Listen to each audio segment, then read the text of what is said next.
Good afternoon, I'm Raine Musñgi. This is Newsfeed. Another vessel runs aground off Navotas. The Philippine Coast Guard says the barge was moored at a wharf in Barangay Tanza when the forward ropes broke.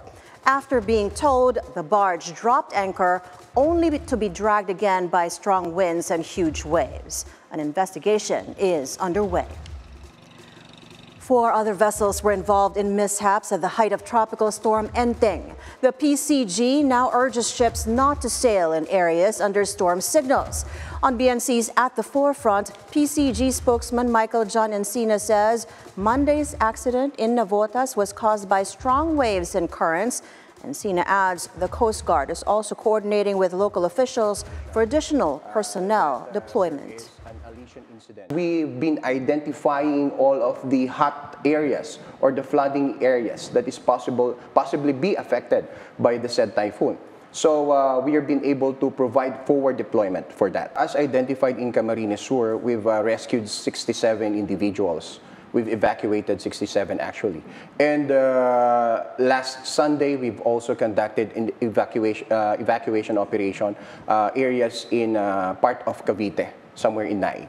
So the prone areas are those areas have been considered to be one of the hot areas for this kind of operation. And others naman po, we've been able to at least organize and coordinate with the DRRMs for other possible forward deployments.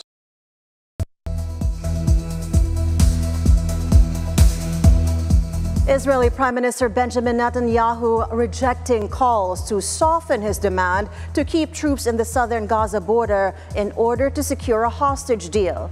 Netanyahu insists retaining control of the Philadelphia corridor is vital for Israel. The corridor is believed to be a key lifeline for Hamas.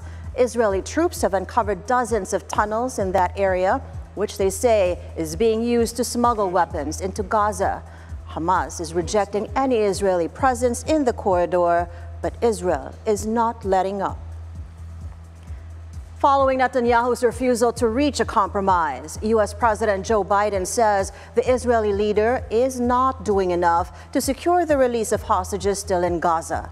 Israel has been gripped by massive protests after 6 bodies of hostages were found in Gaza. Demonstrators are seeking to pressure the Israeli government into entering a deal for the release of the captives. The U.S. is one of Israel's strongest allies, but recent deadlocks in the ceasefire talks are causing friction in their ties.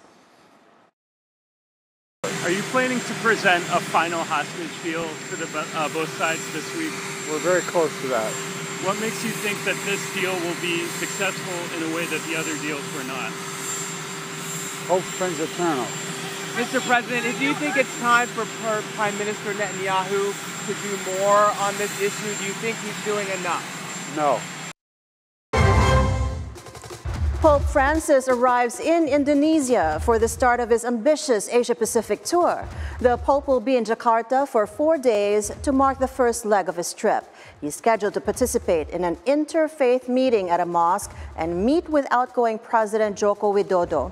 Security is tight in the capital, with thousands of military and police officers deployed to secure his visit. The Pope is embarking on a 12-day Asia tour, the longest trip of his papacy. He will also visit Papua New Guinea, Timor-Leste, and Singapore. And those are the news this hour. I'm Raine Musñgi. Stay tuned to BNC on Free TV Channel 31 and on our website, bnc.ph. Thanks for watching.